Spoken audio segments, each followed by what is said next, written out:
কৃপণ বয়স্ক miss cruise দীর্ঘকাল নিজের অর্থ ছাড়া অন্য কাউকে বা কাউকে পছন্দ করতেন না। ক্রিসমাস এবং নিউ ইয়ার অন্যদের জন্য যে আনন্দ নিয়ে এসেছিল তা তিনি বুঝতে পারেননি। অতএব ছুটির প্রাক্কালে বৃদ্ধটি তার সহকারীকে তাড়াতাড়ি কাজ ছেড়ে দিতে অস্বীকার করলেন, যিনি তার ছেলের জন্য একটি উপহার কিনতে চাইছিলেন। মিস ক্রুজ এমনকি তার ভাগ্নের পরিবারের সাথে ক্রিসমাস উদযাপনের আমন্ত্রণটি প্রত্যাখ্যান করেছিলেন এবং অভাবী বাচ্চাদের সহায়তার জন্য অর্থ অনুদানও অস্বীকার করেছিলেন।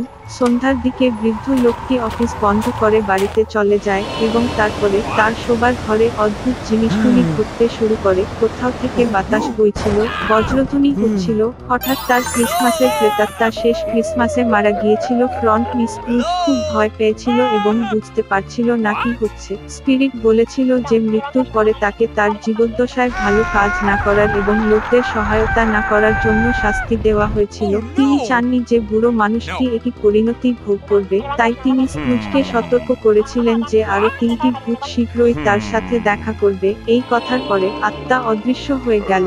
বৃদ্ধ লোকটি ভান করলেন যে কিছুই হয়নি, তবে শীঘ্রই একটি শিশুর ভূত তার সামনে উপস্থিত হয়েছিল। মিস ক্রুজ স্তব্ধ হয়ে গিয়েছিলেন কারণ এটি ছিল তার বিগত বছরগুলির চেতনা। ম্যাজিকের সাহায্যে ভূত তাদের অতীতে স্থানান্তরিত করে। বৃদ্ধ যে শহরে তিনি জন্মগ্রহণ করেছিলেন এবং বেড়ে ওঠেন সেখানে নিজেকে ছোট ছেলে হিসাবে দেখেছিলেন। তিনি ক্রিসমাস ট্রি সাজছিলেন এবং তিনি খুব মজা পান। তারপরে মিস ক্রুজ তার যৌবনে নিজেকে দেখেছিলেন, যেদিন তিনি আনন্দ এবং আশায় পূর্ণ। তিনি তার প্রিয়তমের কাছে প্রস্তাব করেছিলেন। তারপরে বৃদ্ধ নিজেকে দেখে পরিপক্ক হয়ে উঠলেন। তার স্ত্রী কাঁদছিলেন এবং তিনি কেন বুঝতে পারলেন না যে কেন তিনি তার সাথে আলাদা হলেন। আসল বিষয়টি হল স্ক্রুজ তার দিকে আর মনোযোগ দেয়নি, কেবল অর্থের কথা ভেবেছিল। বুড়ো বাইরে থেকে এই রকম নিজের দিকে তাকাতে পারেনি এবং ভূতকে তাকে ফিরিয়ে দিতে বলেছিল।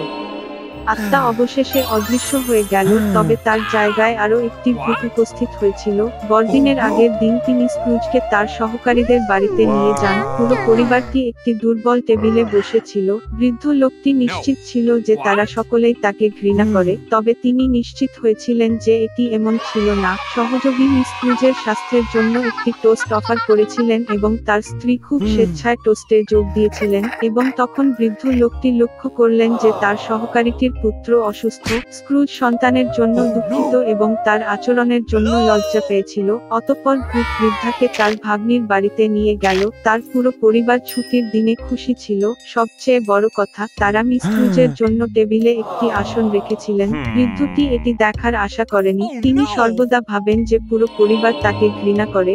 অবশেষে ভূত অদৃশ্য হয়ে গেল, তবে ভবিষ্যতের বছরগুলির আত্মা তার জায়গায় উপস্থিত হয়েছিল। তিনি মিস ক্রুজকে তার নিজের জানাজায় নিয়ে এসেছিলেন। প্রত্যেকে বলেছিলেন যে অবশেষে বৃদ্ধটি মারা গেলে তাদের পক্ষে সহজ হয়ে ওঠে, তবে তিনি বুঝতে পেরেছিলেন যে তার পুরো জীবনে তিনি কারো মঙ্গল করেননি। তারপরে স্ক্রুজ তার সহায়তাকারী ছেলের সমাধিতে ফুল নিয়ে যেতে দেখলেন। বৃদ্ধ লোকটি আর এটি দেখতে পারল না এবং ভূতকে তাকে ফিরিয়ে আনতে বলল। তৃতীয় আত্মা অদৃশ্য হয়ে গেল এবং স্ক্রুজ আবার ঘরে ফিরে এল।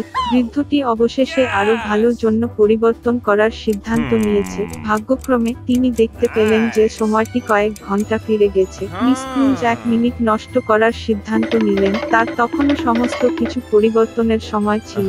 বৃদ্ধা আসন্ন ক্রিসমাস সম্পর্কে আন্তরিকভাবে খুশি ছিল। তিনি সর্বাধিক ব্যয়বহুল এবং চর্বিযুক্ত টার্কি পাঠিয়েছিলেন তার সহকারী বাড়িতে। এরপরে স্ক্রুজ সাহায্যকারীর পুত্রকে একটি উপহার পাঠিয়েছিল এবং দাতব্য প্রতিষ্ঠানের জন্য প্রচুর অর্থ দান করেছিল। এরপরে বৃদ্ধা তার ভাগ্নের সাথে ক্রিসমাস উদযাপন করতে গিয়েছিলেন, যেখানে পুরো পরিবার তাকে স্বাগত জানায়। পরের দিন স্ক্রুজের সরকারি কাজ করতে এসে তিনি তার বেতন বাড়িয়েছিলেন। তার ছেলের জন্য বৃদ্ধা গডফাদার হয়েছিলেন। মিস ক্রুজ ছেলেটিকে সর্বোত্তম সম্ভাব্য চিকিৎসা দিয়েছিলেন এবং তিনি একটি সুস্থ জীবন উপভোগ করে চলেছেন। সেই থেকে কৃপণ বয়স্ক লোকটি শহরের বিনয়ী এবং সবচেয়ে উদার ব্যক্তি হয়ে ওঠে এবং সর্বজনীন প্রেম এবং সম্মান অর্জন করে। একটি ছোট্ট ইঁদুর এক বনে বাস করত। তিনি খুব কাপুরুষোচিত ছিলেন এবং বাতাসের শব্দ শুনেও ভয় পেতেন। বনের সমস্ত প্রাণী তাকে দেখে হেসে উঠল এবং তারপরে একদিন ছোট্ট ইঁদুর তার সমস্ত ইচ্ছা এক মুঠিতে জড়ো করে জঙ্গলের রাজার কাছে গেল। সিংহ সবেমাত্র তার রাতের খাবার শেষ করেছিল এবং জোরে জোরে শামুক হয়ে ছায়ায় নীরবে ডুবে যাচ্ছিল। ইঁদুর তার কাছে এসে লেজ বেয়ে উপরে উঠতে লাগলো। সমস্ত প্রাণী তার সম্পর্কে কি কৌতূহল ছিল। ছোট মাউস মাউস খুব ভয় পেয়েছিল, তবে সে এটি নজরে না নেওয়ার জন্য খুব চেষ্টা করেছিল। সে সিংহের পিছনে উঠে গেল এবং তার বন্ধুদের সামনে একটি গুরুত্বপূর্ণ চেহারা উপস্থিত হয়েছিল অ্যাপিয়ার্ড, আর তখন সিংহ জেগে উঠল।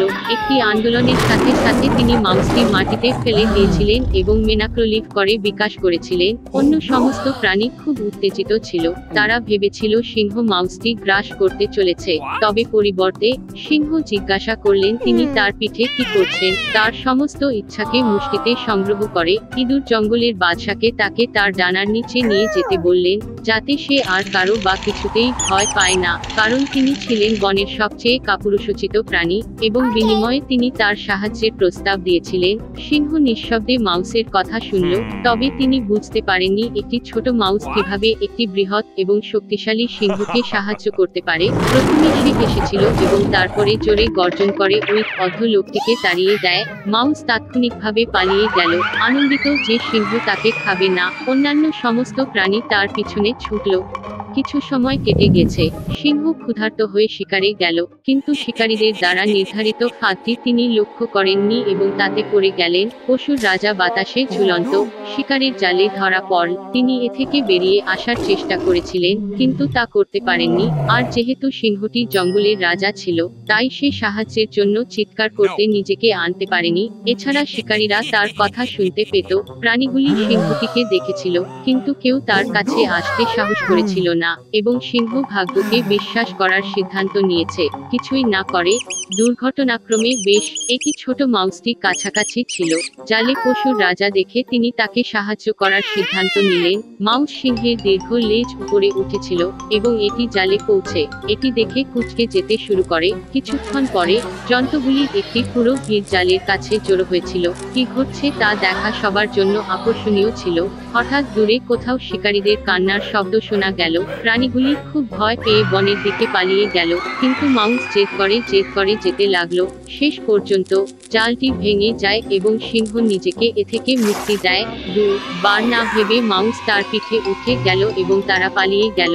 সিংহ যখন তার গুহায় উঠল, তখন তিনি মাউসের কাছে ক্ষমা চেয়ে নিলেন এবং তিনি বলেছিলেন যে তিনি এ জাতীয় একটি ছোট প্রাণীকে অবমূল্যায়ন করেছেন, সিদ্ধান্ত নিয়েছিলেন যে এটি কোনো কাজে আসবে না, এবং এই ছোট মাউসটি পশুর রাজার জীবন বাঁচিয়েছিল। এখন তাকে আর কোনো কিছু বা কারো ভয় পাওয়ার দরকার নেই। এখন থেকে সিংহ তাকে ডানার নিচে নিয়ে যায়। সমস্ত প্রাণী যা ঘটছে তা দেখে হেসে ও সাহসী মাউসকে প্রশংসা করেছিল। সেই থেকে সিংহ এবং ইঁদুর সেরা বন্ধু হয়ে উঠেছে এবং বনের মধ্যে চিরদিনের জন্য শান্তিতে রাজত্ব করেছে।